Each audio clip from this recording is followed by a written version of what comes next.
আসসালামু আলাইকুম বন্ধুরা, বাঙালি কন্যা চ্যানেলের আরেকটি মিষ্টি ব্লগে তোমাদের অনেক অনেক স্বাগত। আশা করি তোমরা আল্লাহর রহমতে বেশ ভালো আছো আর সুস্থ আছো। আমি না মোটামুটি আছি গো। তো আমি একটি ছোট্ট গ্রাম থেকে আমি নূর তোমাদের জন্য আমি সুন্দর একটি ব্লগে নিয়ে চলে এসেছি। তো এটা আমার হচ্ছে আগের দিনের ব্লগ। তো আমি হঠাৎ করে জানো তো খুবই শরীর খারাপ, তোমাদেরকে তো আগেই সব জায়গাতেই বলেছি। তো সেই জন্য আমাকে একটু কাজে ব্যস্ততার মধ্যে দিয়ে কিন্তু সব কিছু করতে হবে। আমি এখন কিন্তু ওই জন্য শরীর অসুস্থতার জন্য ডেলি দিতে পারছিলাম না। তো আজকে চলে এসেছি তোমাদের কাছে ব্লগটা নিয়ে। তো বৃষ্টি কদিন থেকে হওয়ার কথা, একদম রবিবার পর্যন্ত, জানি না কতদিন টানবে। কালকে সন্ধ্যার দিকে একটু বৃষ্টি হয়েছিল। তো সেই বৃষ্টিটা কিন্তু বেশিক্ষণের জন্য হয়নি আমাদের এখানে, অন্যান্য জায়গায় কিন্তু প্রচুরই হয়েছে। আজ বেশ ঠান্ডা ঠান্ডা ওয়েদার। আর এখন আমি দেখো ঠান্ডা ওয়েদারের জন্য সকাল সকাল কিন্তু আমি আমার যে বিছানায় যেগুলো এলোমেলো হয়ে আছে সেগুলো গোটা তুলে নেব। আর আমি জানালাটা কিন্তু খুলেছিলাম, অনেকটা দেরিতেই খুললাম, কারণ ওই যে বললাম না ঠান্ডা ওয়েদার। আর রোজা রাখার সময় কি হয় বলো তো, আর সেহরি খাবার পর তো ছুটির সময় আর কি, যেটা শুয়ে থাকা হয়। তো বেশিক্ষণ কিন্তু শুয়ে থাকাও আমাদের পক্ষে সম্ভব হয় না। ছুটির দিনকে ওটা হয়ে যায়, আর যেদিনকে ছুটি থাকে না সেদিনকে কিন্তু বেশিক্ষণ শুতে পারি না। আজকে যেমন একটু অল্প তাড়াতাড়ি উঠে পড়েওছি। আর জোহানবাবুর কিন্তু স্কুল যাবার তাড়া ছিল, সেই জন্য ওকে স্কুলে পাঠিয়ে দিয়ে কিন্তু তবেই আমি এগুলো করতে পারছি। তো এখন আমি সুন্দর করে বিছানাটা তুলে নেব। আর এইদিকে দেখতে পাচ্ছ দুটো কাঁথা আমরা দুজনে, আমার হাজব্যান্ড আমি একটা নিয়ে, আর আমার ছেলের কিন্তু এই কাঁথাটা। আর এদিকে আমি একটা নতুন সুন্দর একটা বিছানার বেড কভার মিলেছি, দেখতে পাচ্ছ ব্লু কালারের। আর এটা হচ্ছে আমার জোহানবাবুর বেড কভার, মানে সেই জোহানবাবুর পছন্দের। আর এটা ওর ঠাকুমা, আমার দাদি ওকে দিয়েছে। তো সেইটাই কিন্তু আমি এখানে মিলেছি এখন। আর এখন ওই যে বেড কভারগুলো ছিল সেইগুলো কিন্তু আমি ভালো করে ধুয়ে দিয়েছি। আর জানি না শুকিয়ে যাবে কি না, কারণ বৃষ্টি তো রাতের দিকে হয়েছে, তারপরে কিন্তু দিনের দিকে এখনও বৃষ্টি হয়নি। আর এদিকে কিন্তু আমি ভালো করে টান টান করে মেলা আছে একটু সোজা করে নিয়েছি। শুধুমাত্র রাত্রেই মেলেছি বেড কভারটা, আর সকালে তোমাদের সঙ্গে আমি ভিডিওতে কথা বলছি। তো সামনেই তো বুঝতেই পারছো, আজকে 21টা রোজা হয়ে গেল, আর সামনে ঈদ চলে এসেছে। তো ঈদের আমি তোমাদের একদিন কিছু কেনাকাটা দেখাবো, আনবক্সিং করব। তো তোমরা দেখবে। আজকে কিন্তু আমি তোমাদের এই ব্লগেই তোমাদের সঙ্গে কথাবার্তা বলছি। তো এখন আমি ভালো করে রুমটা পরিষ্কার করে নিয়েছি। এরপর কিন্তু যে বাসি ঘরদোর আছে সেগুলোকে পরিষ্কার করে ঝাঁট দিয়ে নেব। আর আমি কিন্তু বাড়িতে একাই আছি, তো সেই জন্য একটু অনেকটা চাপ পড়ে যাচ্ছে। তো আমি এখানে কাজ টাজ করে নিয়ে কিন্তু আমাকে বেরোতে হবে ডাক্তারের উদ্দেশ্যে। ওই যে বললাম শরীরটা ভালো নেই, তো সেই জন্য ডাক্তারকে অনেক দিন থেকে দেখাবো করছি। তো ডাক্তারের অ্যাপয়েন্টমেন্ট পাচ্ছিলাম না। তো যেহেতু অ্যাপয়েন্টমেন্ট পেয়েছি সেহেতু আর লেট করবো না, কারণ যেদিনকে আমাদের মানে বৃহস্পতিবার শুক্রবার ডাক্তারবাবু বসেন। আর পরের বৃহস্পতিবার শুক্রবার বলতে আলবিদা জুম্মা এসে যাচ্ছে। তো তারপরে রবিবার বা সোমবারে ঈদ হচ্ছে, আর তারপরে আবার বিয়ে বাড়ি পড়েছে, মানে এগুলো সব কিছু মিশিয়ে কিন্তু আর ডাক্তারের কাছে যাওয়ার সময় একটা হয়ে উঠবে না। সেই জন্য আজকেই কিন্তু আমাকে বেরিয়ে পড়তে হবে ডাক্তারের দেখাতে যাওয়ার উদ্দেশ্যে। যদি বৃষ্টি হতো তাহলে কিন্তু হয়তো বেরোনো হতো না। তো সে আবার মানে ডাক্তার দেখাতে যাওয়ার উদ্দেশ্যটা আবারও কেন জানো তো তাড়াতাড়ি। তো ডাক্তারবাবু এপ্রিল মাসে পুরো মাসটাই একরকম থাকবেন না, বিশেষ কারণের জন্য এই ডাক্তারখানা বন্ধ থাকবে। তো সেই জন্য আমার আরও তাড়াতাড়ি যাওয়া, কারণ আমার যে অসুবিধাগুলো হচ্ছে সেইগুলো কিন্তু তাড়াতাড়ি কিন্তু ওষুধ খেয়ে তার ভালো করতে পারি। সেই হঠাৎ করেই ঠান্ডা লেগে যাচ্ছে, কাঁপ হচ্ছে, মানে প্রচণ্ড কষ্ট হচ্ছে। তো যে ব্লাড টেস্টগুলো দিয়েছিল সেগুলো আমার হয়ে গেছে। তো রিপোর্ট পেয়ে গেছি যেহেতু হাতে, সেহেতু তাড়াতাড়ি দেখাতে যাওয়াটাই কিন্তু ভালো হবে। তো দেখো এখন আমি চলে এসেছি ঝাঁট দিয়ে, ভালো করে রুমগুলো পরিষ্কার করে বের করে নিয়েছি। আর এখন আমি সুন্দর করে ঝাঁটিয়ে নেব পুরো বারান্দাটা পরিষ্কার করে নিলে কিন্তু তবেই আমার বাসি ঘরদোর যেগুলো হয় সেগুলোই কিন্তু আমার পরিষ্কার করা হবে। আর সকাল সকাল কিন্তু দেখতে পাচ্ছ বেশ ভালো রকম ধুলো বেরিয়েছে।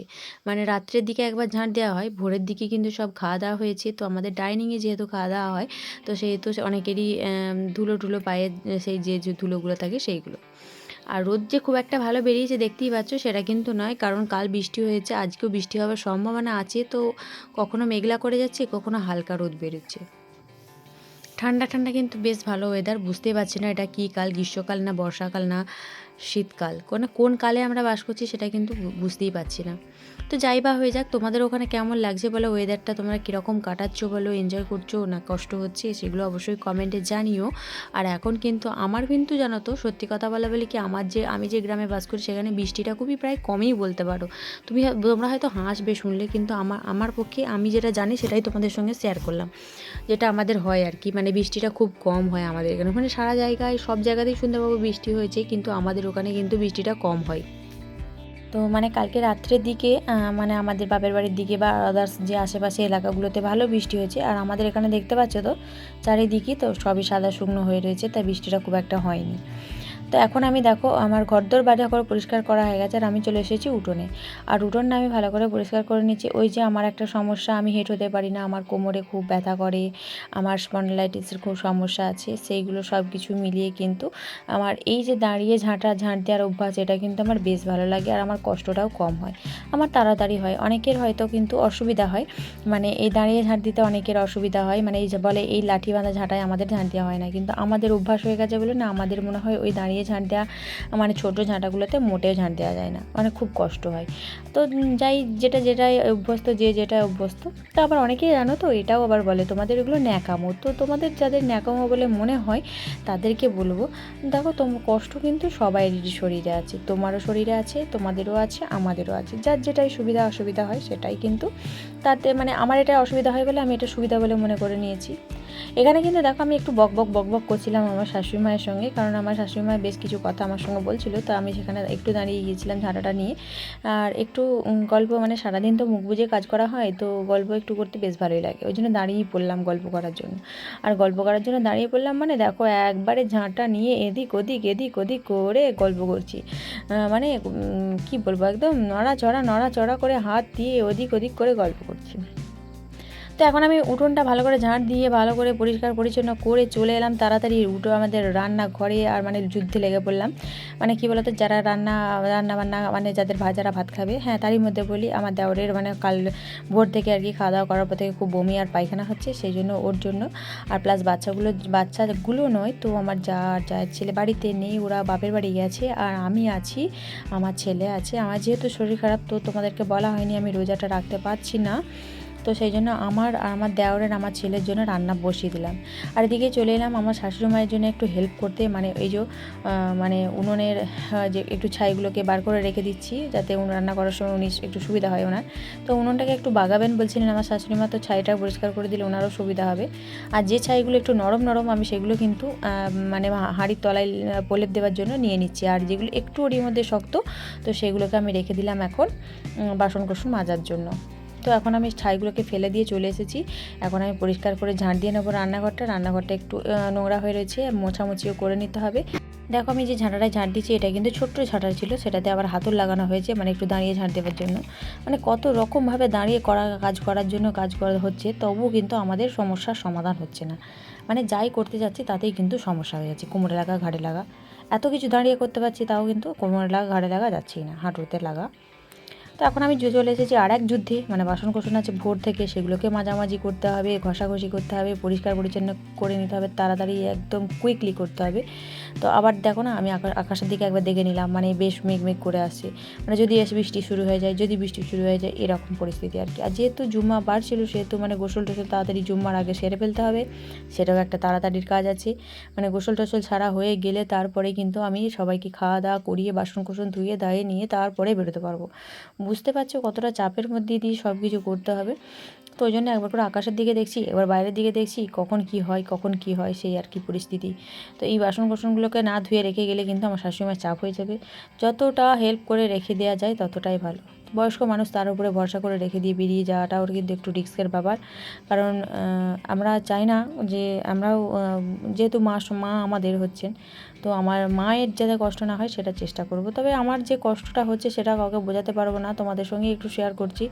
না পারছি কিছু না পারছি ভালো করে টেনে করে নিতে, আর না পারছি ছেড়ে দিলে ওনার উপরে চাপ পড়ে যাবে, আর টেনে করে নিলে আমার প্রচণ্ড কষ্ট হচ্ছে। কালকে এর আগের দিনকে তোমাদের সঙ্গে শেয়ার করতে পারিনি, এর আগের দিন একটু চাপ হয়ে গিয়েছিলো কাজ কামে, তো সেই জন্য আমার সারা রাত আমি ঘুমোতে পারলাম না, মানে এক চোখের পাতা এক করতে পারছি না, শুধু সারা শরীরের যন্ত্রণা।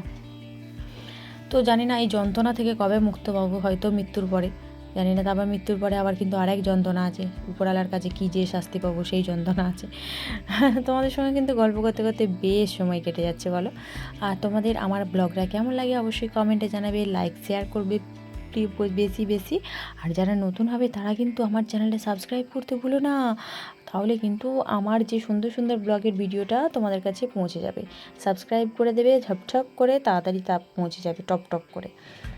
এখন আমি ভালো করে হাঁড়িগুলোকে পরিষ্কার করে মাজা ধোয়া করে নিচ্ছি। এই হাঁড়িগুলোকে না, এই হাঁড়িটা হচ্ছে দুধের হাঁড়ি, তাই জন্য এগুলো দুবার করে মাজতে হচ্ছে। মানে ভিতরের দিকে যে একটা প্রলেপ থাকে, মানে সরের যে অংশটা, সেটাকে যদি না ভালো করে তোলা হয় তো না হলে কিন্তু দুধ পরের দিনকে কেটে যাবে, এই হচ্ছে একটা সমস্যা। তো এখন আমি কি বলো তো, আমি কিন্তু ডাক্তার বাড়ি যাব আমার যেখানে, সেখানে কিন্তু আমার দিদির বাড়ি, তো ওখান থেকে কিন্তু যে ডাক্তারটাকে দেখানো হয় তিনি কিন্তু বিকালে বসেন, মানে 5টার পর। তো ওনাকে দেখাতে যেতে কিন্তু আমার সন্ধ্যা হয়ে যাবে। সেই জন্য হয় জানি না, হয় আমার হাজব্যান্ডের সঙ্গে যাব, না দিদিকে নিয়ে যাবো। আর রোজার মাস কাকে নিয়ে বেরোই, মানে রোজার মাসে বুঝতেই পারছো একটু চাপ হয়ে যায়, সবারই সংসারে চাপ আছে। তো আমার জন্য হয়তো একটু দিদির কষ্ট হতেও পারে, তো না হলে আমার হাজব্যান্ডের সঙ্গে গেলে কোনো অসুবিধা হবে না, ছেলেকে রেখে দিয়ে যেতে পারবো। নাহলে ছেলে যে আবার মানে ডাক্তারের কাছে খুবই বিরক্ত করে, মানে ডাক্তারের কাছে মানে কোনো কথা বলতে দেয় না, যেহেতু একটু দেরি করে কথা বলি। তো আমরা এখন বেরিয়ে পড়েছি ডাক্তারখানায়, দেখো বাসে যাচ্ছি এখন, মা আর ছেলে মিলে সব কাজ এক হাতের সামনে রেখে দিয়ে বেরিয়ে পড়লাম। তো তোমাদের আমাদের ব্লগটা কেমন লাগলো অবশ্যই কমেন্টে জানাবে। আজকের মতো এখানেই শেষ করলাম, নেক্সট কোনো ব্লগে তোমাদের সঙ্গে দেখা হচ্ছে। টাটা, খোদা হাফেজ।